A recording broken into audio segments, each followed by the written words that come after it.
Why isn't this working? So typical. I suppose the ticket reactivation is still going to take a while.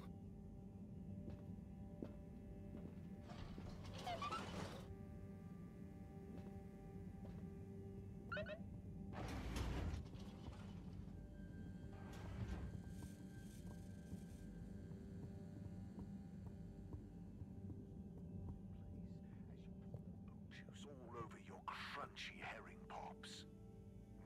Hello again! Hey, Chris. Ticket not working. Mind if I watch the announcement with you? Well, be my guest. Not that I actually live here. Oh, it's starting.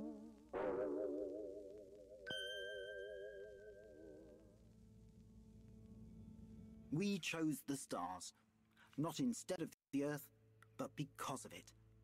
We chose sacrifice and responsibility. Well, we didn't, I guess, but our ancestors did. And we wouldn't be here if they hadn't. Left, I mean. We'd be back on Earth. And where would that have got anyone? We may not have ever seen our home, tasted its air, or gazed across its boiling seas, but we remember it. And then we made a new home, even if it wasn't quite what anyone had in mind. And one corporation, over all others, helped make that possible. All water. On that note, I'd like to introduce Madam CEO Brenna Castletrop. Good day to you all. As you may know, I am Brenna Castletrop, the CEO of All Water Corporation. More importantly, I'm a citizen of the Fedora just like you. And it's my unmitigated pleasure today to show you what you're about to see. Join me in reliving and celebrating the remarkable journey we've been on together, before we unveil the next step of that journey.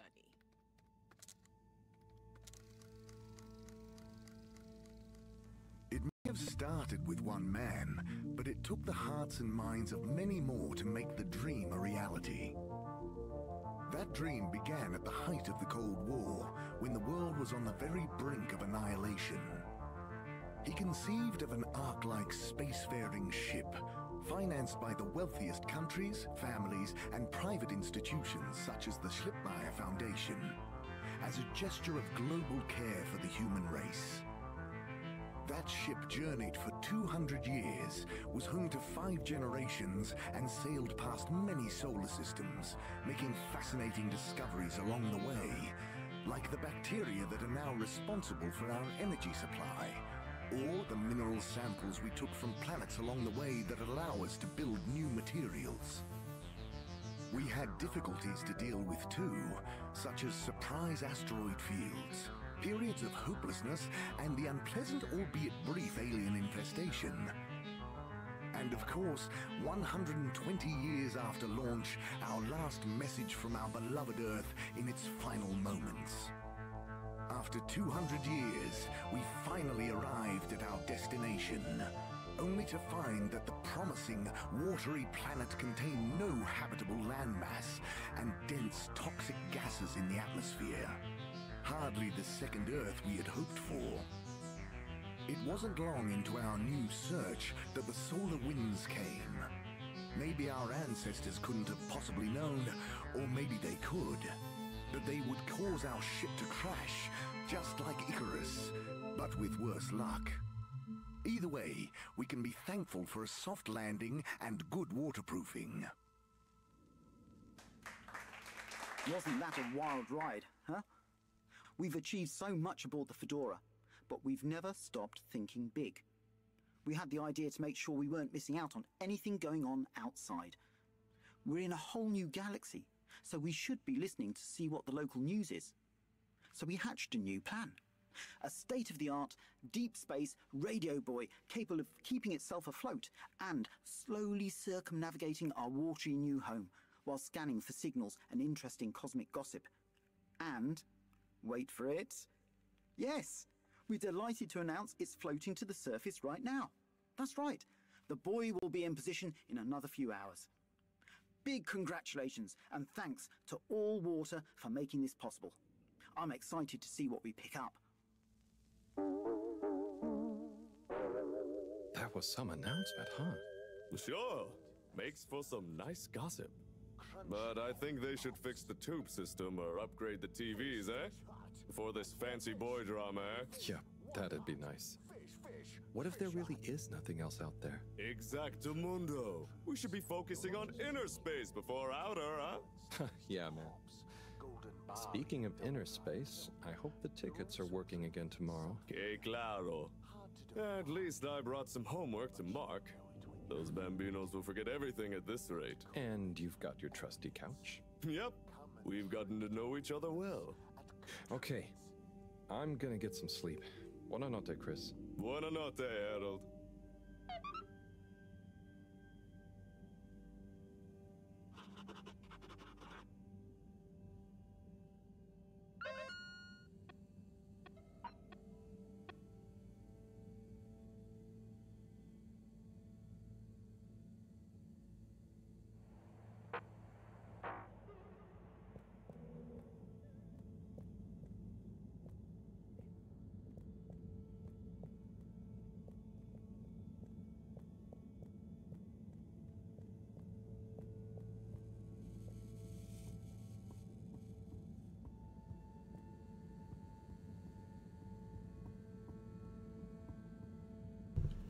忘记他的，刚刚好像有看到床铺在哪里。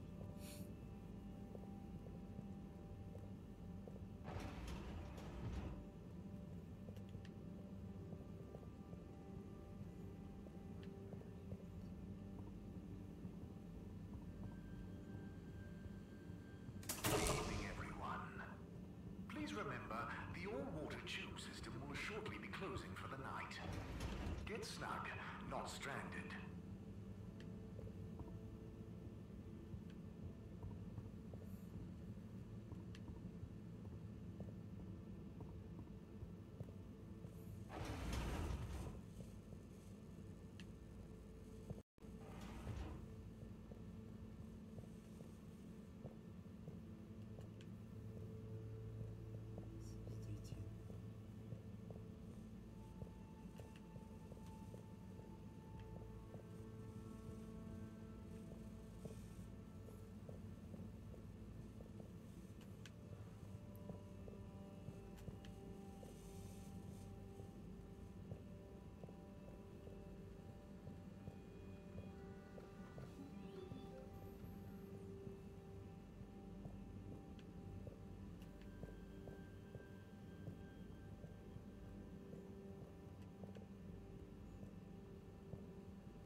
Oh boy, what a day.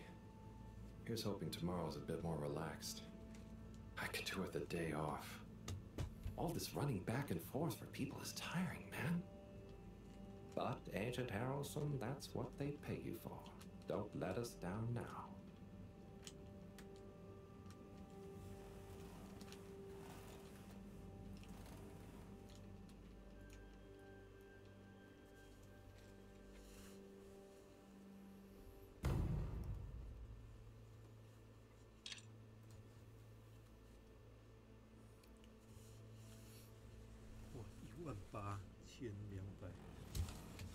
天。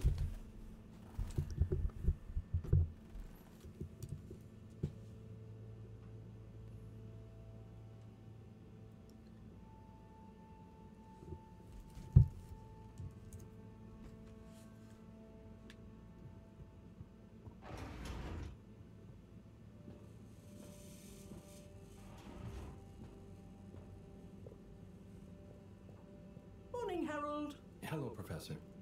What did you think of that announcement? It was quite fantastically self-aggrandizing. Yes, it did go on a bit. The boy seems cool, though. Indeed. I'm sure it will make a great source of distraction. Now, if you're quite ready... Sure. Ready for what? I made a breakthrough discovery at the Arboretum last night. Do you remember the last batch of bloomy rocks? Oh, the really small ones from the last intake? The ones with the strange shapes and the little holes and... The blue ones, yes. Turns out their surface composition doesn't just give us clues about our immediate aquatic environs. I think they've picked up some influences from outer space as well. Take a look through the microscope. You'll see what I mean. Just remind me exactly how that thing works again. Harold, are you fooling me? This will be the last time I explain it to you, so for once, pay attention. You need to open the hatch first.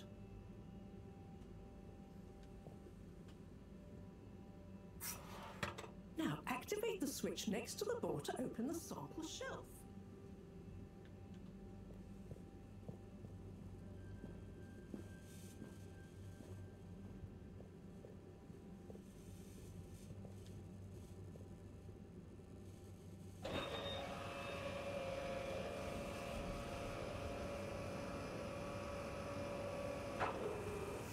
The rock you want is in the container on the lower right. You remember your left and right? Bring it to the microscope and insert it into the hatch.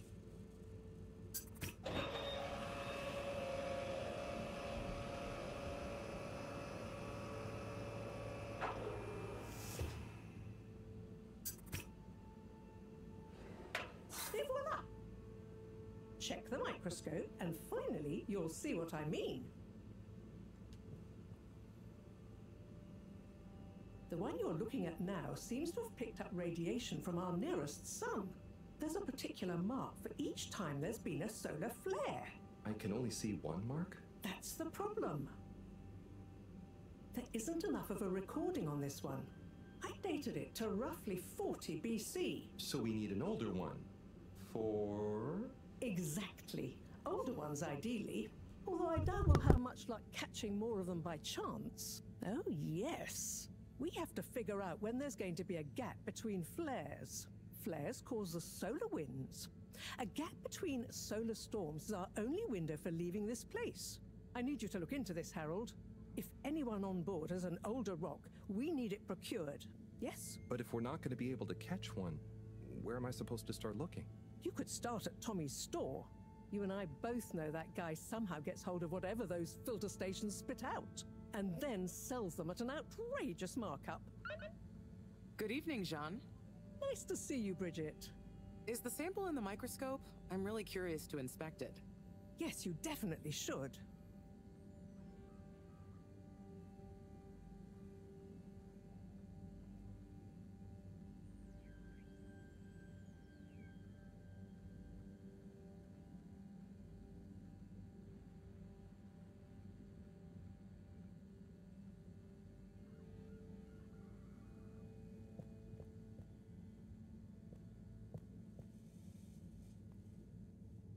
Hey.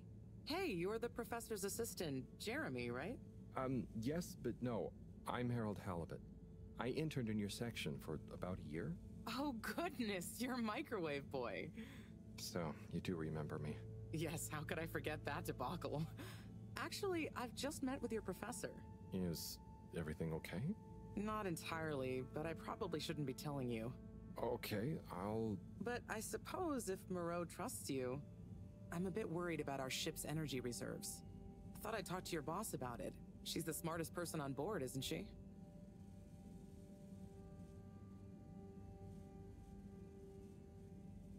Reserves? Are we in some kind of trouble? Now I've said too much. Ask Moreau. Perhaps she'll tell you more.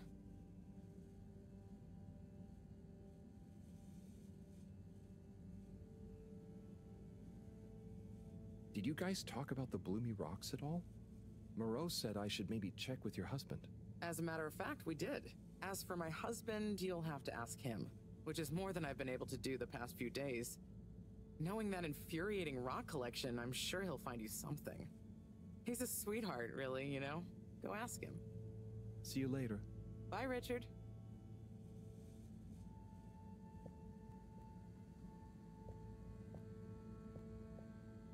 So... Dare I ask, what is it?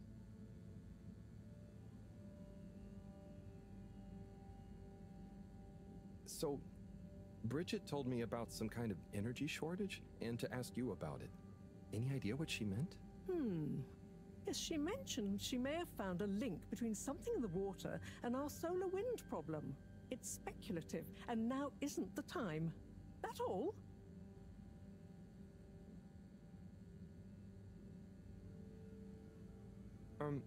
What needs doing again? Harold, use the PDA. Anything else on your mind?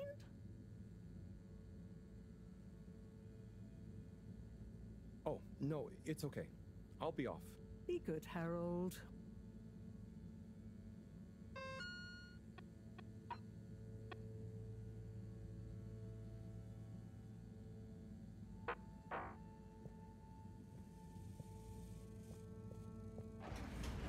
Harold, when you see Cyrus, could you give him a message for me? Sure thing, Professor. Just ask him, how are the details coming along? Okay. I will ask him, but, Yes, I know. I could ask him myself, but didn't you stop to wonder why I don't want to? I just did stop to wonder. It's complicated, okay? We go back a long way and don't always see eye to eye, especially on matters of categorization, nomenclature, and subsequent archiving methodology.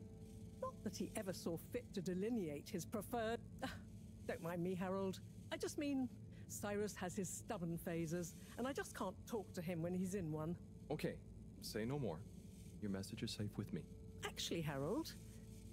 No, it's okay. Nothing. Run along now.